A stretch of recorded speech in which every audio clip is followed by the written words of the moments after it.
outlook of the district. At the venue of the celebrations, construction of the football stadium, changing rooms and terraces, installation of floodlights, and the drilling of solarized boreholes has been completed. Other key milestones include the completion of educational legacy projects at Nemudzia Government High School, Nyamuroro High School, Nyamuroro Primary School, and the Nyamuroro Vocational Training Center. The completed projects include classroom blocks, ablution blocks, teachers' houses, science laboratories, boreholes, and school business units. The external ambience of the schools is vastly transformed with the repainting of walls, renovation of buildings, and improved water and sanitation facilities. Road networks in Gokwe North and Gokwe South districts, as well as the surrounding provinces, have been rehabilitated. These include the surfacing of the Nemudzia Growth Point, the regraveling and surfacing of portions of the Kadoma Sanyati Nemudzia Road, the regraveling of the Gokwe Jahana Road, and others such as the Chakari, Ovani, Copper Queen, Jakani roads. Accessibility of the venue site from all major centers such as Gokwe Town, Chinoi, Binga, Kadoma, and others has been enhanced. Other notable developments include the renovation of a mortuary at Nemudzia Hospital, the installation and upgrading of third generation and fourth generation base stations, the training of local communities in digital skills, the refurbishment of computer laboratories, and the establishment of a telemedicine clinic. A total of 132 graves across the Euro shrines in the Midlands province has been adorned with concrete slabs, whilst the construction of a field museum and a memorial center at the former Skombela restriction camp has been completed.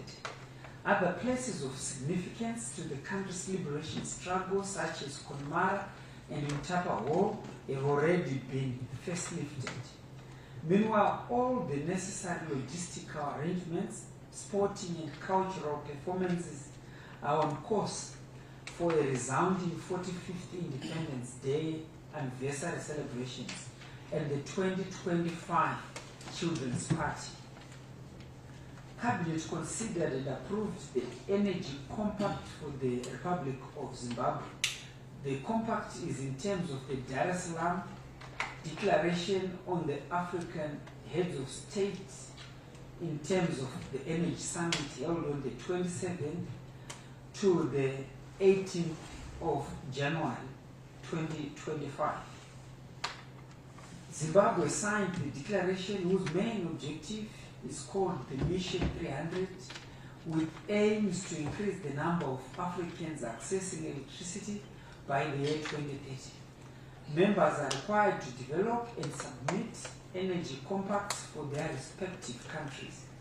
The Zimbabwe National Energy Compact sets forth a strategic roadmap to achieve universal access to affordable, reliable, and sustainable electricity by the year 2030. Rooted in Vision 2030 and guided by the National Development Strategies, the Compact addresses critical energy challenges such as outdated infrastructure, generation shortfalls, and limited access to rural areas. The Compact seeks to enhance energy security and build resilience in the face of climate-related risks. The Compact is also structured around 5 strategic pillars, namely expanding generation and infrastructure, strengthening regional integration, promoting distributed renewable energy and clean cooking, catalyzing private sector investment, and ensuring financial viability of utilities. Zimbabwe aims to electrify 3.1 million households and to reach 70% clean cooking access by 2030. Regulatory reforms will support this effort by streamlining independent power producers, investment processing, adopting mini-grid regulations, and unlocking private sector investment. Cabinet received and noted progress reports from 3 line ministries as at day 50 of the first 100-day cycle of 2025.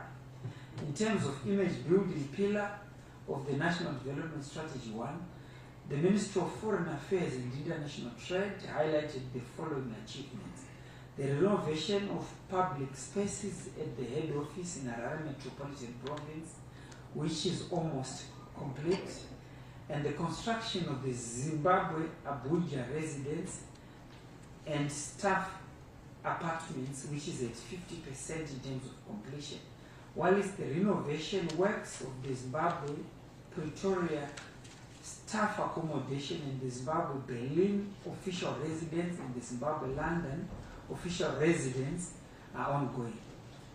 Under the thematic area on human capital development and innovation of the National Development Strategy 1, the Ministry of Higher and Tertiary Education, Innovation, Science and Technology Development highlighted the following achievements: the construction of a classroom block at Morgan Zintec College, the Batanai Practicing School in Jembutu, Mashonaland West Province has been completed, whilst the Bindura University of Science Education and the National Biotechnology Authority Mzarabani Masao Valley Addition Plant has reached 80% in terms of completion.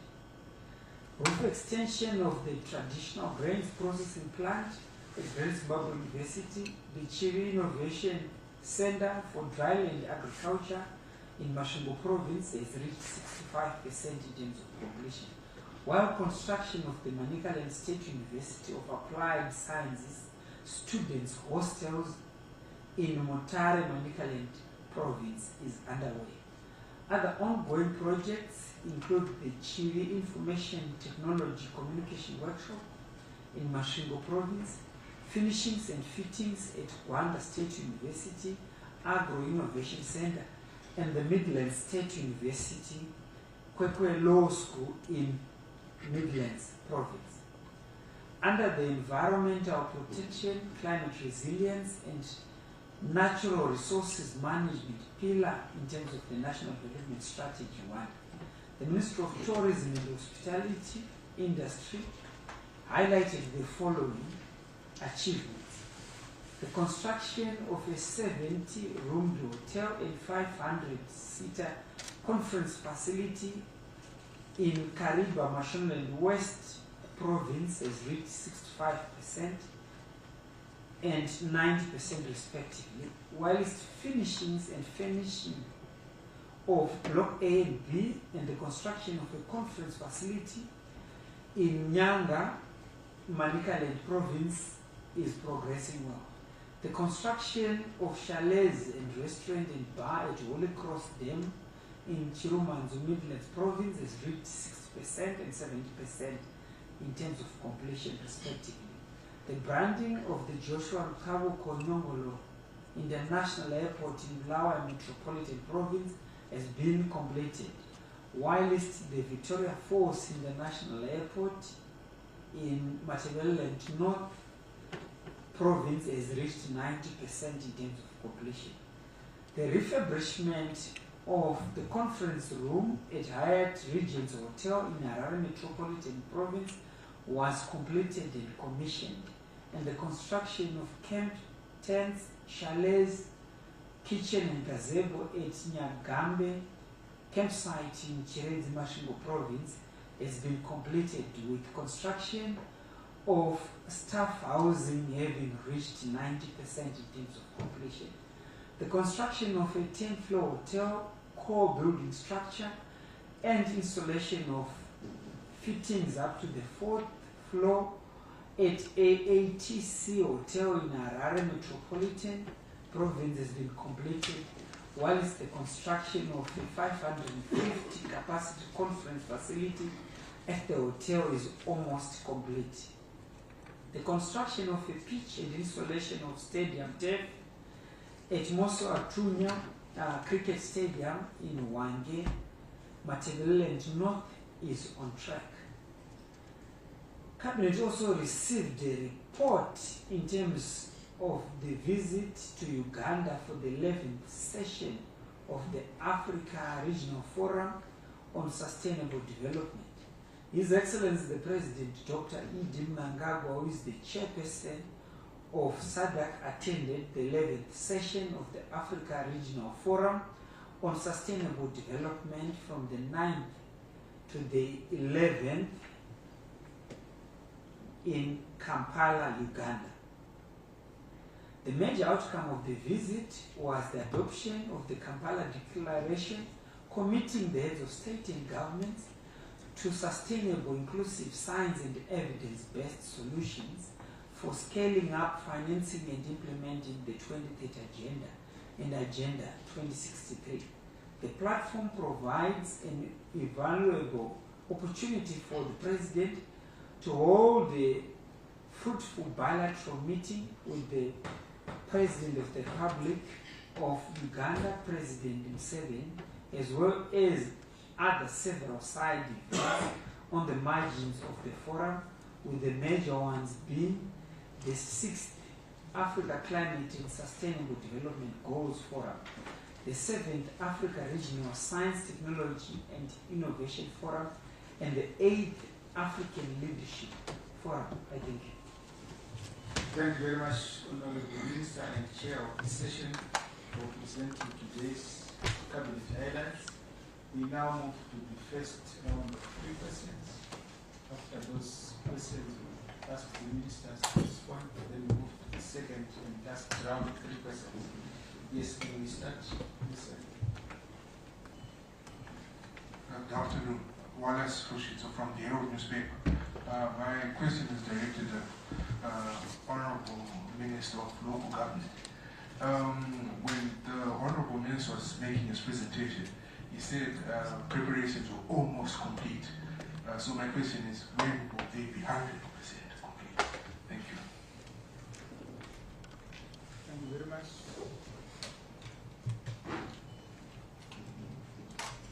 Any other question? Yes. Thank you, Chief Secretary. My name is Mukuzeshi Weda from the Herald. My question is directed to the Minister of Energy. How will this compact that was presented by the Minister facilitate collaboration with neighboring countries in terms of energy sharing in the infrastructure development? Also, what role will renewable energy play in the initiatives outlined in the compact, and what specific projects are planned? Thank you very much. Any other question? Over to you, Honorable Minister.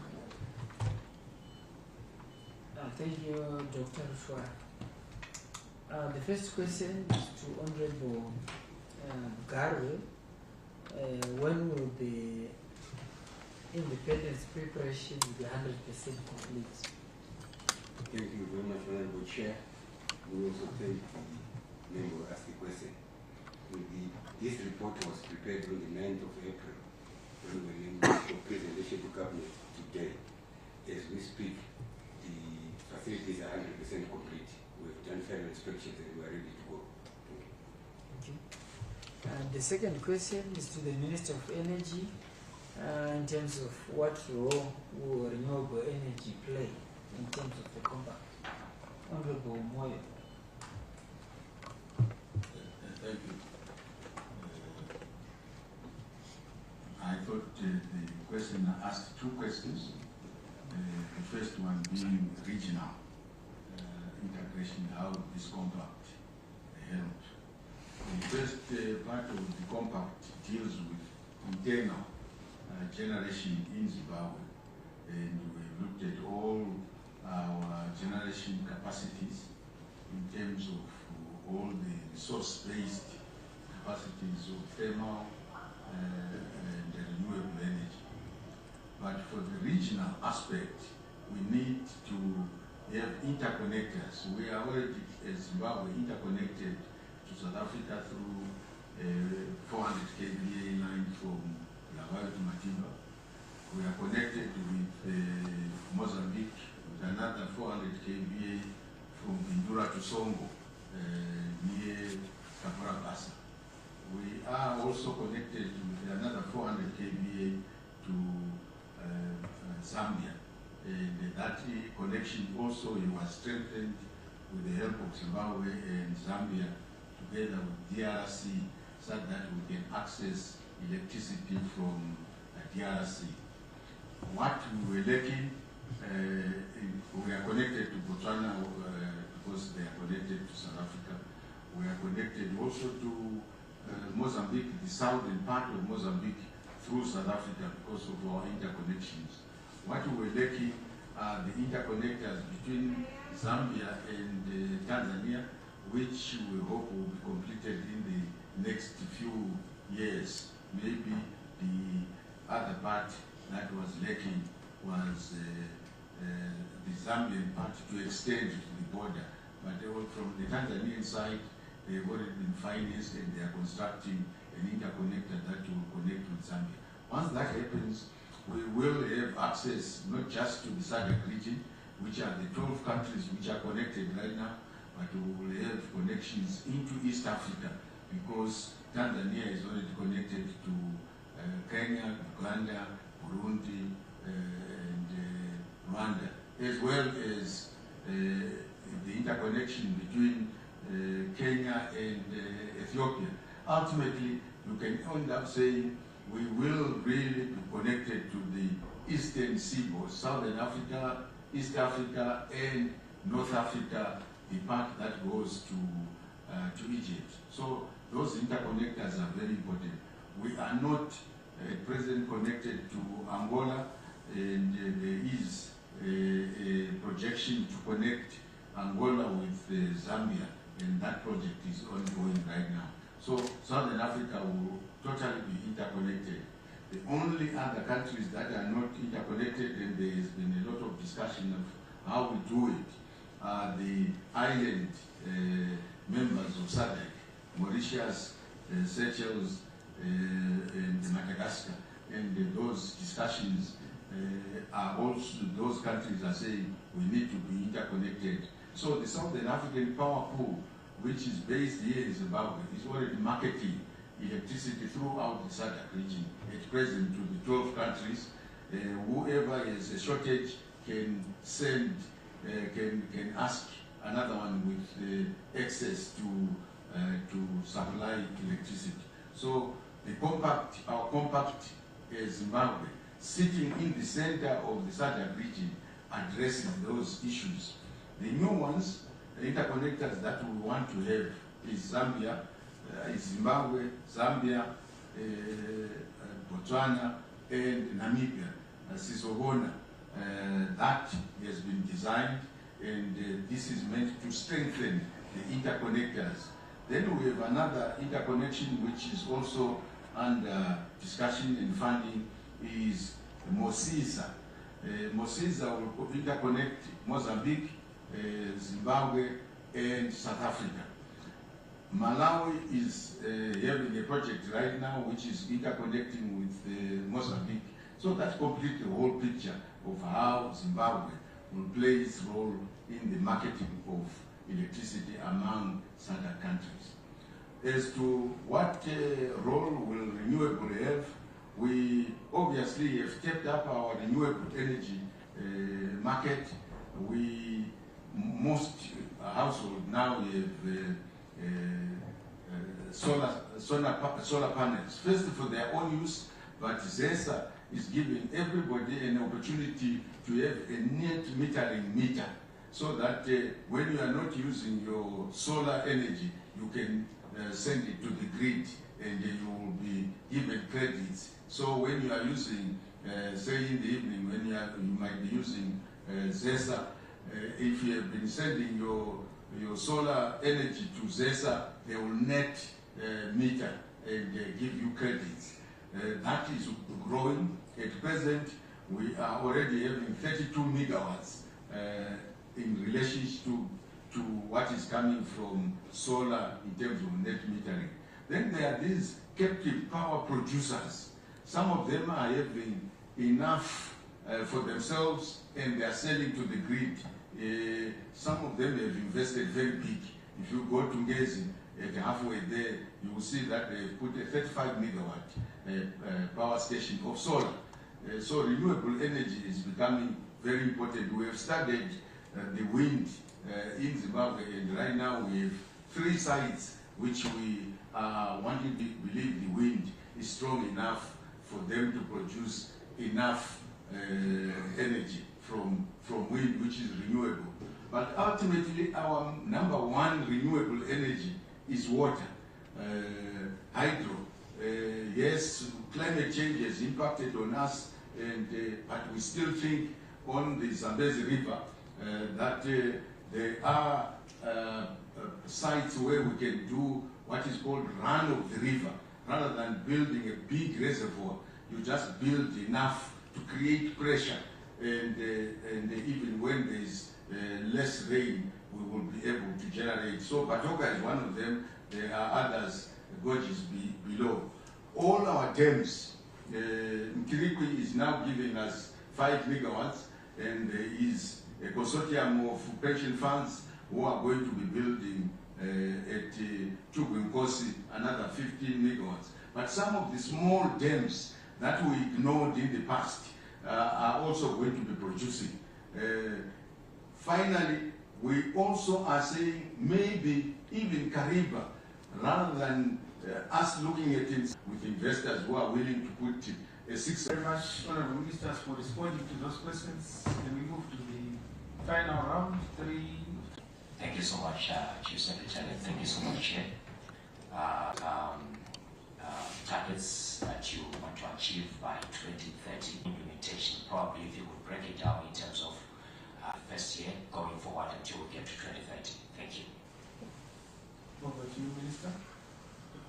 Reporter for asking this. The targets, we have given it a 2-year period. One, a lot of them are in the rural areas, although about 600,000 in Harare, in all the cities, they are not connected. Kits have been ordered, and we will start this year. A rural electrification agency, or the rural electrification, at present over 5,000 have been connected, and we hope that we can finish. We had over 1,700 clinics. We think that this need to be connected, and once start to use their own resources to connect to their household. We have seen this in areas where the third area is what we call off-grid center. This is a business center, and this is a mining center, and it's not connected. Instead of waiting until and seeing what is happening by individual people, we think we can be able to achieve our 3.1. Okay. Thank you, Minister. We meet in Yamutia, we meet at